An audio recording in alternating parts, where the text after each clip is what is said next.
Alors la situation actuelle va certainement amener les entreprises à se restructurer et donc le CSE là-dessus va au moins être consulté. Mais est-ce que vous savez quel est votre rôle d'élu de CSE dans le cadre des restructurations? Donc on va traiter ça en 4 points et puis on va vous donner quelques conseils pour vous rassurer sur l'utilité d'être consulté. Alors Fabrice, bonjour. Bonjour. Alors certainement, les entreprises vont se restructurer après la période que nous venons de connaître. Et quelles sont les raisons qui guident les entreprises à se restructurer? La compétitivité. La période sanitaire a plongé beaucoup d'entreprises dans des difficultés économiques, certaines. Alors sans doute parce que certaines, on l'a vu d'ailleurs avec l'actualité, étaient déjà même fragilisées, notamment dans le domaine de la cosmétique, du vestimentaire, de la logistique. Celles qui ont peut tiré leur épingle du jeu sont plutôt dans l'agroalimentaire, la restauration collective en général. Euh, Tous les grands commerces type Intermarché et compagnie ont pu sortir un peu leur épingle du jeu. Et donc généralement, ces entreprises elles vont rechercher le profit. Donc elles vont essayer de regagner un peu en compétitivité, en rentabilité, et donc elles vont repenser leur activité. Alors, et les salariés, est-ce qu'ils peuvent nourrir quelques craintes de voir l'entreprise se restructurer?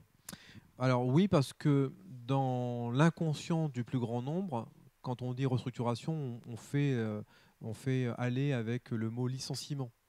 Alors, il n'y a pas toujours des licenciements massifs ou même des licenciements tout court quand il y a des restructurations. Parfois, il y a des mutations internes, des recyclages de postes. On va accompagner les gens à honorer d'autres métiers par de la formation un peu précoce.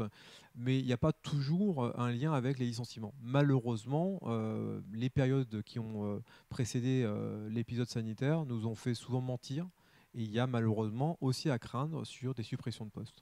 Alors, restructuration et PSE, c'est une suite logique ou Alors pas? ça peut, il faut savoir que dans pareil, hein, le plan de sauvegarde de l'emploi, qu'on appelle souvent PSE, est censé être un plan qui vise à limiter les licenciements, voire même à les empêcher. La réalité, c'est qu'on l'utilise souvent pour licencier. Donc c'est un plan qui est d'ailleurs voué à l'échec, puisque ce qui devrait nous empêcher de licencier est souvent utilisé pour faciliter le licenciement, voire même, si on ne parle pas forcément de licenciement, on entend parler aujourd'hui de départ volontaire, de mise à la retraite anticipée, d'aide à la création d'entreprises. Ce sont des formes de suppression de postes. Alors peut-être pas déguisées, mais en tout cas qui montrent bien que l'entreprise n'entend pas garder tout son effectif sous sa houlette. Alors, est-ce que le CSE est informé dans le cadre de la restructuration d'entreprise? Alors, on devrait même dire, il est doublement informé. D'abord, il est censé être informé sur la santé économique et financière de l'entreprise, voire même consulté sur ce sujet-là. Et il va de soi que si la santé économique bat de l'aile, il y aura fort à parier que l'employeur va devoir informer les salariés et les élus sur ses intentions. Est-ce qu'il va, par exemple, revoir le niveau des effectifs, repenser la forme ou l'organisation de tous les services? Est-ce qu'il va exiger les salariés, par exemple, de revoir leurs horaires, de prendre plus de congés, de travailler sur d'autres activités ou d'autres métiers? Donc oui, non seulement on est informé, mais ensuite on va être consulté sur ce sujet. Et alors, que répondez-vous aux élus qui déclarent ne pas avoir les compétences et les armes pour rendre un avis sur un projet de restructuration? Quand on n'a pas les compétences, je réponds qu'il faut d'abord se poser la question qu'est-ce qui nous fait défaut.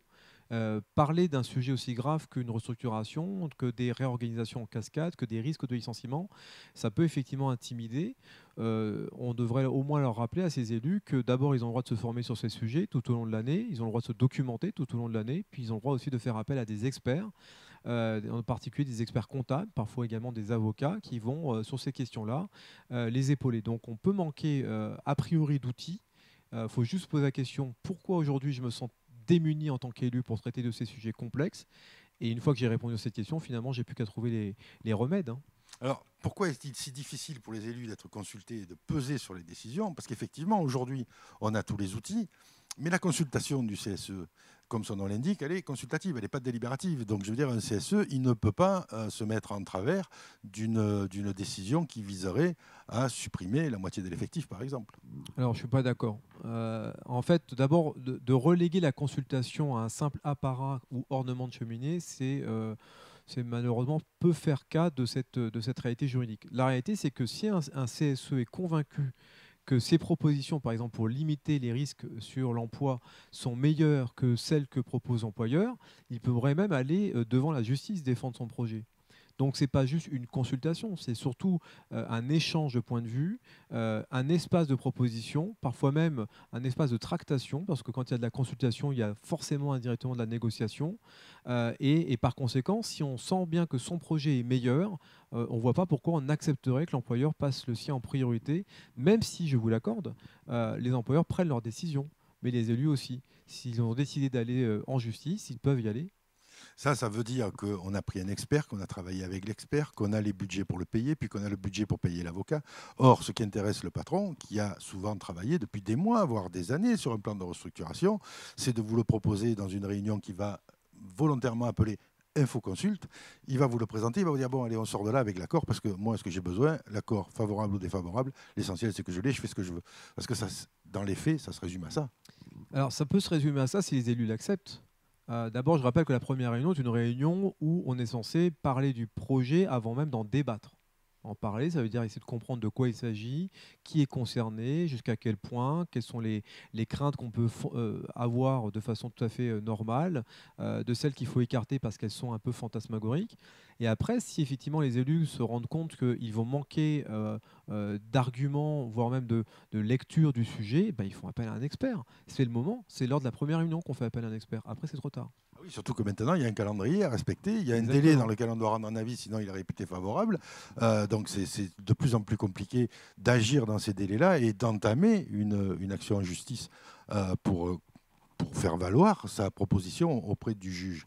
Mais quel conseil pourriez-vous donner aux élus qui doutent de l'utilité d'être consultés, comme je l'ai moi-même, lors d'un projet de restructuration ? Alors, moi, le premier conseil, c'est est-ce qu'aujourd'hui, quand on est représentant du personnel et qu'une entreprise rencontre des difficultés économiques graves, est-ce qu'il est de toute façon inutile de dire ce qu'on a à dire? Voilà.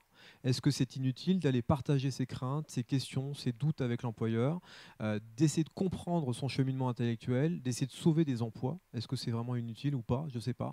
Moi, je considère que toute voix doit s'élever et toute voix compte, qu'elle soit celle des salariés, de façon isolée, qu'elle soit celle du CSE qui représente l'ensemble, que ce soit celle des syndicats qui peuvent négocier des plans d'accompagnement aussi, quand il y a malheureusement des situations de crise qui sont insolubles, exception faite du coup des reprises ou des PSE. Donc l'utilité, c'est déjà de pouvoir parler, de ne pas laisser fondre évidemment tout ce dialogue social comme neige au soleil, en considérant qu'on ne peut rien demander à l'employeur, on ne peut rien exprimer comme crainte ou comme attente. Voilà. Donc déjà, ça c'est important. Représentant, c'est représenter. Ça ne veut pas dire se cacher. Eh bien, sur ce bon conseil-là, Fabrice, merci beaucoup. Et il y a une utilité à être consulté.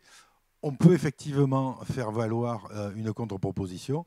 Et surtout, l'infoconsulte, donnez-moi votre avis dans les 10 minutes, ça ne marche pas. Non, ça ne marche pas. Je dis toujours qu'il y a plusieurs étapes dans une consultation. La première, c'est de quoi on parle. La seconde, c'est de quoi nous, CSE, on veut vraiment parler, sur quoi on veut vraiment sensibiliser l'employeur. Le troisième, c'est est-ce qu'on a les outils. Et généralement, quand on n'a pas cette réponse, il nous faut faire appel à des experts. Et ensuite, est-ce qu'il y a un contre-projet qui tiendrait mieux la route? Et si la réponse est oui, on va se défoncer un peu plus. Bien noté, superbe conclusion. Merci Fabrice. Merci.